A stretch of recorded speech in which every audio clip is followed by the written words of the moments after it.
ఇంకొక ముఖ్యమైనటువంటి విషయం గురించి ఈ వీడియోలో తెలుసుకుందాం. కాకి శకునం. ఇది ఏదైనా ఒక ప్రయాణం మొదలుపెట్టే సమయంలో ఇది ముఖ్యముగా గమనించుకోవాల్సినటువంటి విషయము. ఎందుకంటే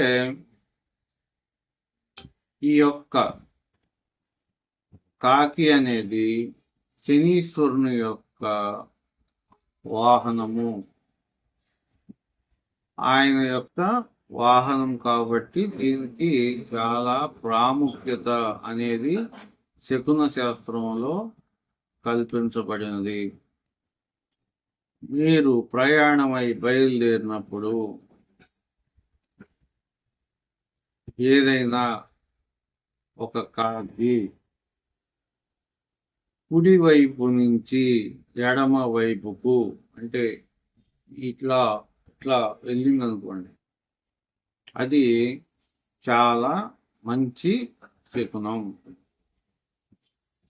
అలా 1 గాని 2 గాని 3 గాని ఇలా వెళ్తే ఇంకా మంచి ఎక్కువ బలమైనటువంటి శుభ శకునాన్ని సూచిస్తుంది.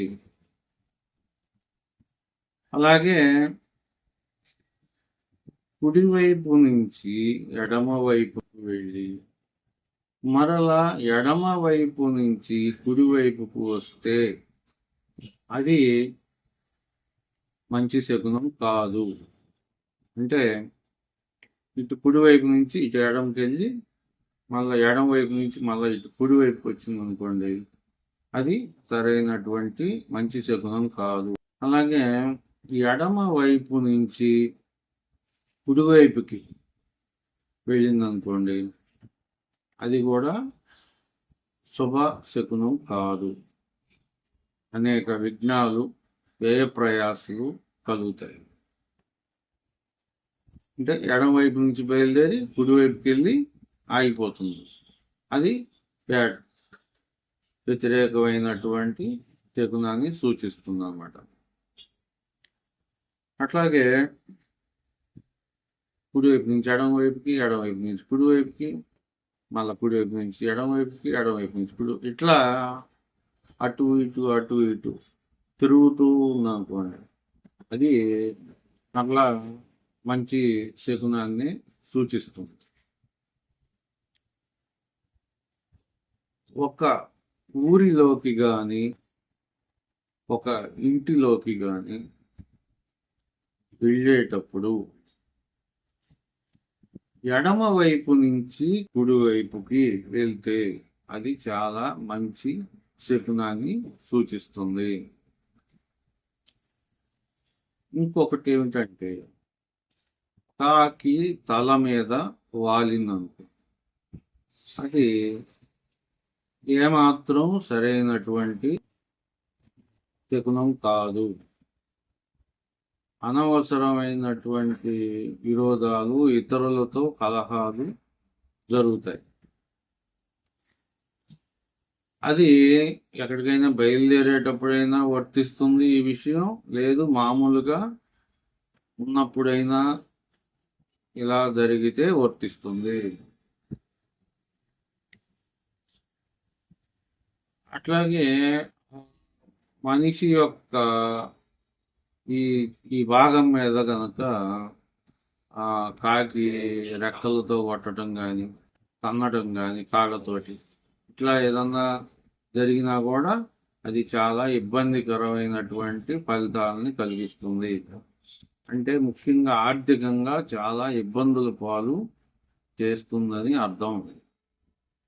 అలాగే మనము నిద్రించేటటువంటి మంచం మీద కానీ కాకి వాలిన లేదు కాకి తాకిన అది ఆరోగ్య ఇబ్బందుల్ని బాగా సూచించడం జరుగుతుంది. అలాగే మనిషి యొక్క నడుము కానీ భుజం కానీ తాకినా కూడా చాలా ఇబ్బందికరమైనటువంటి ఫలితాలు కలుగుతాయి. స్త్రీలకు తల మీద గనక కాకి వాలినా తాకిన భర్తకు సంతానానికి కూడా చాలా ఇబ్బందులు గండాలని సూచిస్తుంది అనమాట. ఆపదల్ని అది తెలియజేస్తుంది. సాధారణంగా అర్ధరాత్రుల పూట కాకులు అరవు, కానీ ఏ ఊర్లోనైనా అలా అరిచాయంటే ఆ ఊరికి అంత మంచి కాదు అని అర్థం. అలాగే ఆ సమయంలో ఒకవేళ ఎవరైనా ఇంటి మీద వాలి అరిచిందంటే ఆ ఇంట్లో ఉండే వాళ్ళకి చాలా ఆపదలు కలుగుతాయి అని దాని అర్థం.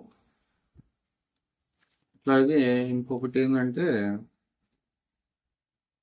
రెండు కాకులు కలవడం అంటే ఒక మగ కాకి ఒక ఆడ కాకి కలవడం అనేది చూడరాదు. ఎట్టి పరిస్థితుల్లో కూడా అటువైపు చూడకూడదు. అలా చూసినచో బాగా ఆరోగ్య ఇబ్బందులు, ప్రాణగండములు కలుగుతాయి. కాబట్టి ఆ విషయాల్లో బాగా జాగ్రత్తగా, పొరపాటున అటువంటిది కనిపించిన వెంటనే తల తిప్పుకొని దృష్టి మరల్చుకోవడం మంచిదన్నమాట. సరే, ఒకవేళ ఈ చెప్పబడినటువంటి సంఘటనలు ఎవరికైనా జరిగినాయి అనుకోండి, తప్పనిసరిగా వెంటనే శివాలయానికి వెళ్ళి ఈశ్వరుడికి అభిషేకం చేయించుకొని శనీశ్వరునికి తైలాభిషేకం చేయించి నువ్వులు బెల్లము దానం ఇచ్చి శనీశ్వరునికి అష్టోత్తర పూజ చేయించుకోవడం చాలా అవసరమైనటువంటి కార్యక్రమం. చేయాలి, తప్పనిసరిగా చేయాల్సినటువంటి కార్యక్రమం అన్నమాట.